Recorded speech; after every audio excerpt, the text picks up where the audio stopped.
Hello everyone, I'm Sue Levitt, your host for the Flood Channel. On this program, we provide you updates and important information on the Clark County Regional Flood Control District's efforts and plans to prevent flooding throughout our valley. Under our city lies many miles of flood channels and systems in place that currently work to drastically reduce flooding throughout our city. And as our community grows, many other projects are underway, including a major project near the speedway that's working to prevent flooding in the North Las Vegas area of town. Traffic flows steady here along I-15 near the Speedway. Commuters completely unaware and unaffected by a large construction project happening right beneath them. Tunneling has begun under I-15 to prepare for the installation of a large storm drain. The storm drain will serve to protect people and property in North Las Vegas from potential flooding in the area. A lot of people don't see it happening, and they just see a hole in the ground and they don't know what's going on down in the hole. There's a lot of engineering and safety that goes on to get it done. We have a rail system that we set up down in the bottom, and they use lasers and a lot of GPS. And when they'll start tunneling, this specific type of boring that we're using is a direct jack. That means a guy actually rides inside the rail and digs through the tunnel until the container gets full of the material. Then he'll back it out.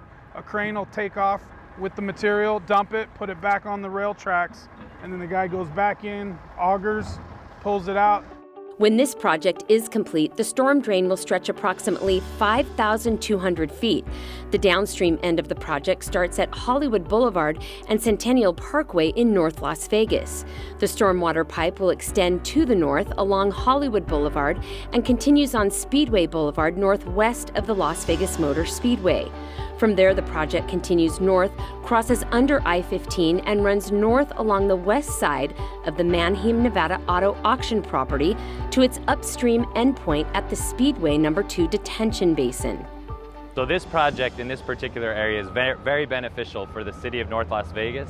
And this area in particular, if you know, recently it's just exploded with development, with businesses. Amazon's out here, several big companies, lots of jobs have been created. I mean, this really was the vision for the city of North Las Vegas in this area. And so the flood control infrastructure is really key. With this key portion of the Flood Control District's master plan in place, local businesses will be able to operate without worrying about water destroying their property due to flash flooding. It's really to protect the residents and the businesses in here. As you know, the desert environment brings a lot of rain, it brings it real quick, and so it's very important to get the floodwaters out of here underground to protect the roadways and the buildings' life safety measures. There's years of hard work that goes into these projects to be able to get to this point. So, you know, along the way, there's a lot of design that has to happen.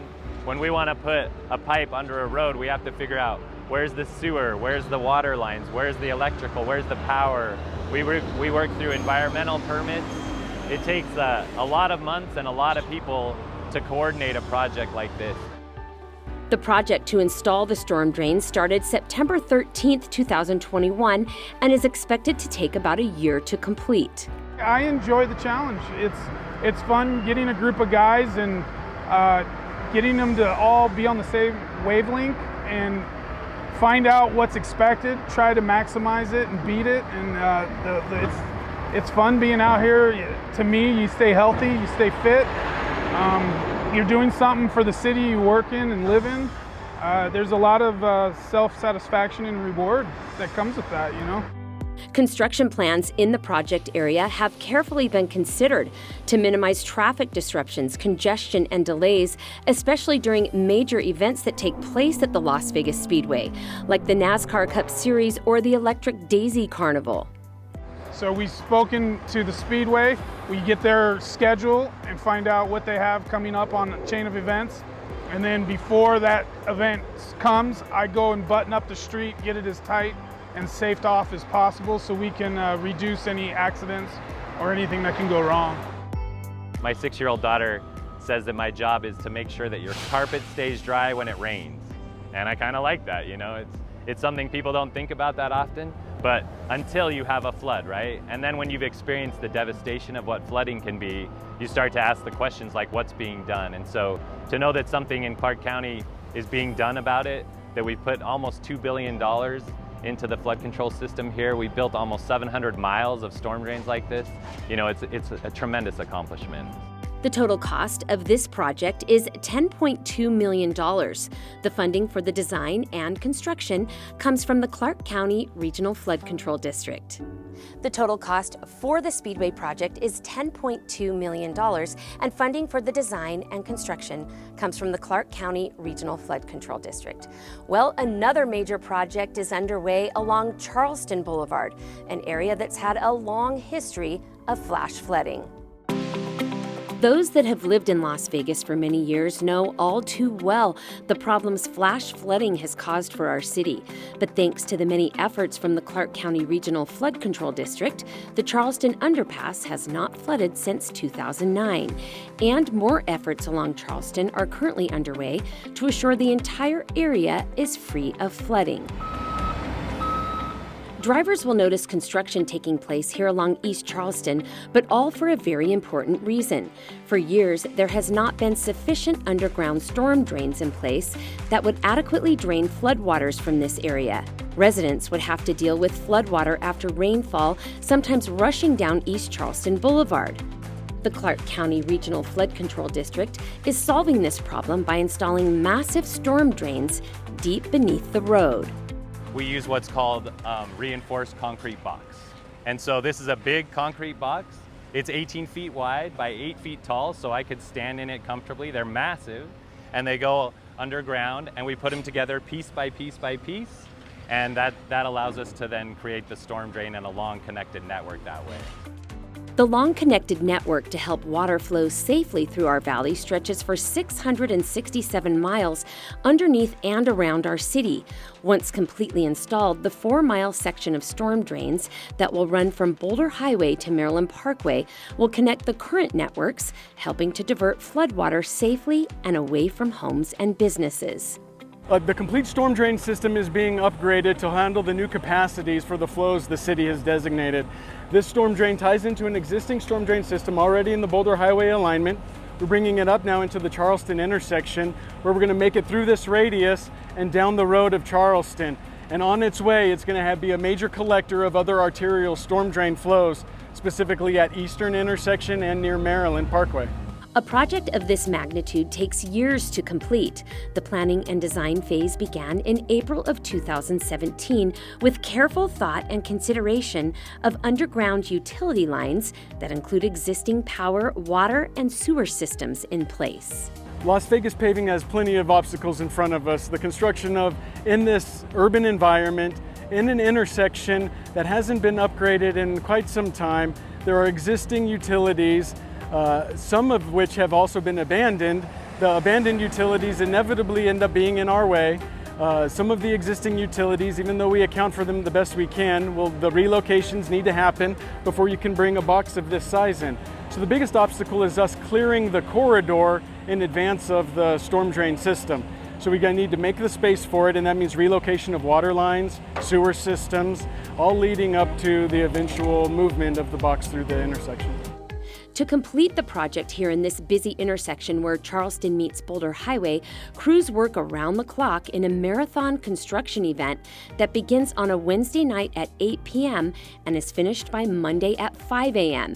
Getting work completed in just 4.5 days rather than 3 weeks helps minimize the impact to the surrounding businesses and allows crews to get in and out quickly. We understand and that we're making every effort to get the construction done as quickly as possible.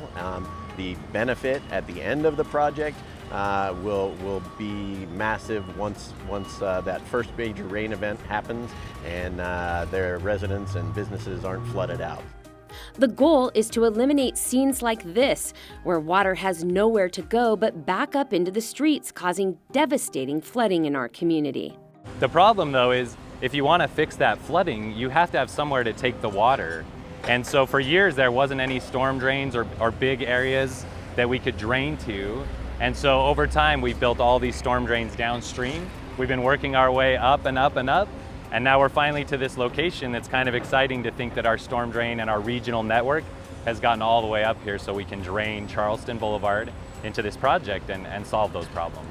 The infrastructure, of course, is the lifeblood of any healthy city, and of course, the storm drain system has been undersized for quite some time, so the security of installing a system that can handle the flows is important to the valley. The idea that the work that we're doing really helps people. I mean, flooding can be devastating, right? To people and property, businesses. And so to be part of a project like this, to work with a great team and the people at the Flood Control District to solve problems, make our community a little safer is a great thing to do. The Charleston, Maryland storm drain project is expected to take about 2 years to complete and should be finished by December of 2023. Well, with many ongoing projects taking place all throughout the valley, the Clark County Regional Flood Control District values input and ideas from the public. This is why they've established a Citizens Advisory Committee to advise the board on local flood matters in Clark County. The committee is made up of people from all over the valley, including the City of Las Vegas, Clark County, North Las Vegas, Boulder City, Henderson, and Mesquite.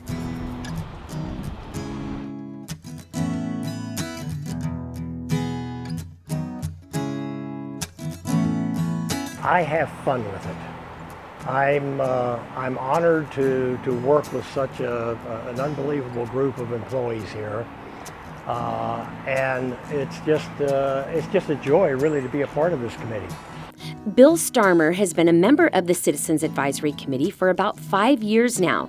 He moved to Las Vegas in 1990 and recalls what it was like in our town back then after big storms. I remember the days that water ran through the parking lots or parking garages at some of the casinos out in the northwest part of the valley. I remember areas that you couldn't go through because of the flooding. And over the years, because of the Flood Control District, 90% of those problems have now been resolved. Bill served as the CEO for the YMCA before retiring 20 years ago. After Bill retired, he was looking for ways to stay busy, and because he believed strongly in volunteering, he decided to join the Citizens Advisory Committee. I think it's critically important to have other voices that come from a different perspective, a different background, who may look at things a little differently. And so the work of the Flood Control District is, I've learned so much, I can't begin to tell you. Today, the committee members are taking a tour to get up close and actually see some of the many flood basins, channels, and storm drains constructed throughout the valley to safely divert flood water away from homes and businesses. Yes, I'm excited. I'm gonna see how many I've already checked out because I am familiar with a lot of the washes and the basins. So I'm excited to learn more about it. Bertha Gutierrez has been involved with the committee for a little over a year now. She's enjoyed learning more about what the Flood Control District does for our community and is excited to share what she learns with others. I'm probably gonna be an errand when I'm driving around with people. I'm gonna let them know. And what most may not know is the Clark County Regional Flood Control District has installed 667 miles of underground channels, storm drains, and systems that carry water safely through the valley during big storms. There's also flood control basins that collect and store water before safely releasing it in a controlled manner to downstream flood control facilities and away from the public. But it's been very informative to learn where the money comes from, you know, what kind of projects are getting done, where they're getting done, and just to learn more about the process has been very informative. Bill and Bertha are 2 of the 10 valuable volunteer members that make up the committee. The members serve to represent the public on proposed projects and initiatives and to offer their input into the decision-making process. They are willing to take input. Steve Parrish has been here the entire time I've been on the committee, and he's such a joy to work with. And the staff do an amazing job of putting together the materials that are provided to us so we can take a look and see what's happening, the financial reports, the plans for what's coming. Just an unbelievable group of people. I think it's extremely important to really have the community be involved in all of these public processes. There should be more of this. Along with learning and gaining knowledge to share with others, some valuable friendships are made along the way. I enjoy every minute of it. I've made a very, very dear friend who represents Mesquite. And we were talking just recently that it's nice to finally be coming back together to see each other. And when he's been a bit ill recently, and so I called him a month ago and said, "You weren't at the meeting, where were you?" And so you develop those kind of relationships as well, and it doesn't get any better. I would urge anybody who has interest to look into volunteer opportunities around. They are everywhere. If you would like to learn more or volunteer to be part of the Citizens Advisory Committee, you can get more information on the district's website at regionalflood.org. Well, another way the district works to inform and educate the public is by taking a virtual reality experience into classrooms to reach young people. Jesse Acuna shows how the virtual experience shows young drivers just how dangerous it can be to drive through flooded streets. This is not science fiction. This is a fact of life for students today. So much time is spent on electronic devices. Often the best way to reach them is through the computer they hold in their hands. We're a desert. Why is it flooding? Because it rains all at once. Because it rains all at once? Okay, good. What else? So, like, when it rains here, it just pours down. Like a lot of rain really fast. Every 2 years, the district surveys residents about what they know about flash flooding. About 70% of residents tell us they turn around when they encounter a flooded road. But the statistics are very different for young drivers. What about kids your age? How many of them do you think drove through it? 100%. 100%. Possibly. Hopefully not. Do you guys want to guess? How many do you think actually drove through it? Probably 80%. You guys are close. It's 67% roughly, or 60, around that. You actually drove through it. That means potentially either you guys or your peers saw a flooded street and were like, not a problem, drove right through it. Okay, we're gonna learn why we're not gonna do that. The VR experience is designed to change behavior of young drivers. Virtual reality gives the district the ability to show someone exactly what will happen if they take on Mother Nature. It was very cool and it was very realistic, but it was also scary because seeing you in that position is really scary to see how the water rises so high and how fast and quickly something like that could happen, and it can be very dangerous. So it was very scary, yeah. Teaching a teen to drive is a stressful process for everyone involved. There's so much to learn and practice, and rain rarely comes into those lessons. Once it rains first 30 minutes, I tell them it's a nice skating rink. Slow down, take your foot off the gas pedal, drop the speed 5 to 10 miles an hour, and just continue on. Safeway is the first private driving school to incorporate the VR experience into the classroom. Safeway President Clemos Kelly purchased Google Cardboard for his classes so students could view the experience in 3D directly through their phones. Mercedes Bryan is a 16-year-old Coral Academy of Science junior. She has a permit and attended Safeway over the summer to learn what she needed for her full license. Animation, I could see how scary it could be in life, and there was this guy that was right next to you, and you could look over and see how his head was like underwater and how your head was underwater too. It would be scary to see your friend in that situation that you're driving around, because I'm really close with my friends and I'd blame myself for it, honestly, if I were to see my friend like that. In the VR experience, you are the driver and your best friend is the passenger. Things go from great to worse very quickly. That was pretty scary, seeing like the guy under the water. Like, I looked to the right of me and I saw that he was like stuck under there. But then the people came in with the helicopter and they saved him. Lloyd has been teaching driver's ed for more than 15 years. He knows his students are always on their phones and is glad he can provide something that will really hit home for them. Did they like it? They'd like to see it incorporated. They didn't realize it gets that bad. A lot of kids don't watch the news. And that's the big thing I catch on the news. Being part of my job is to walk in the morning, ask them how it's gone. Did you see anything on the news? It was just on the news a couple of days ago about down in Arizona had the flash flood. So they just don't look at it. This is going to open their eyes. I get to teach any of the kids that are here in class, they're going to get the full focus of it. Sierra Leone's mother is teaching her daughter to drive, but never thought about explaining flash flooding to her.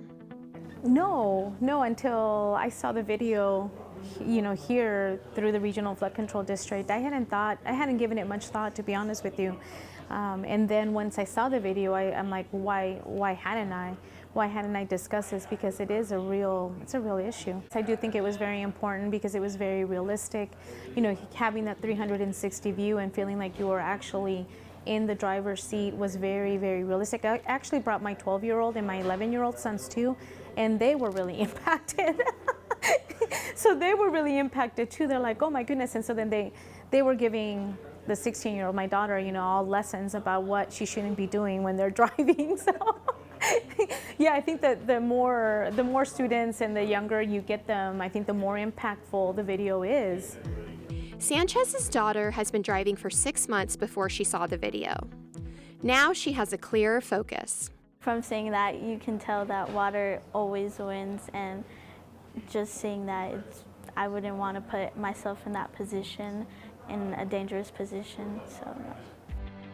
The district is working with local driving schools, the Clark County School District, and UNLV to share the experience. It's also available in 3D on our YouTube channel, where it's being viewed by people all over the world. We also share it with engineers to show them how important their work is. So with the VR, the reason we created it is to target young drivers, new drivers, basically drivers under 24. What we found out is 70% roughly of adults, if they approach a street that's flooded, they will turn around. Anybody want to guess how many 16 to 24-year-olds are going to drive right through it? Most of them. Yeah, it's about 60%. They're just going to drive right through it. So we realized we need to start targeting that demo and find some ways to get the messaging across it. Obviously, that's really dangerous and risky. Engineers like to get out of the office and see things hands-on. Technology is a great tool to keep the field evolving. So like engineering field, we haven't really changed for 100 years. So it'd just be nice to kind of get out the message in a little different way, kind of how people are seeing it nowadays. So that's kind of what keeps my interest. Just like, oh, I didn't know it could be like that, or oh, I don't like all the water at my feet, I can't get out the door. And then the part where you kind of go underwater, I think that's also always powerful, just seeing the feedback on the person, just the way they're moving their head around. And they kind of get quiet, like, oh, is this the end of my virtual character? But they know, hey, maybe I shouldn't turn around. Maybe I should turn around because water always wins. The district is also sharing the experience with floodplain managers from around the region at conferences. If you know someone who'd like to see it, give us a call at 702-685-0000 or visit us on the web at floodvr.com. What if I'm going against the flash flood and like me and my friends are like, oh, we can make it, and then we don't make it? That'd just be a very scary experience, especially if somebody in the car that you know and that's very close to you, just to see him like under the water drowning and like you're the reason why that's happening. Yeah, that'd be very scary. I think it will always be with me, yeah. I think other people, I don't think a lot of people are more knowledgeable about it, and I think a lot of people should be, and I think it's a good thing that we did experience it today.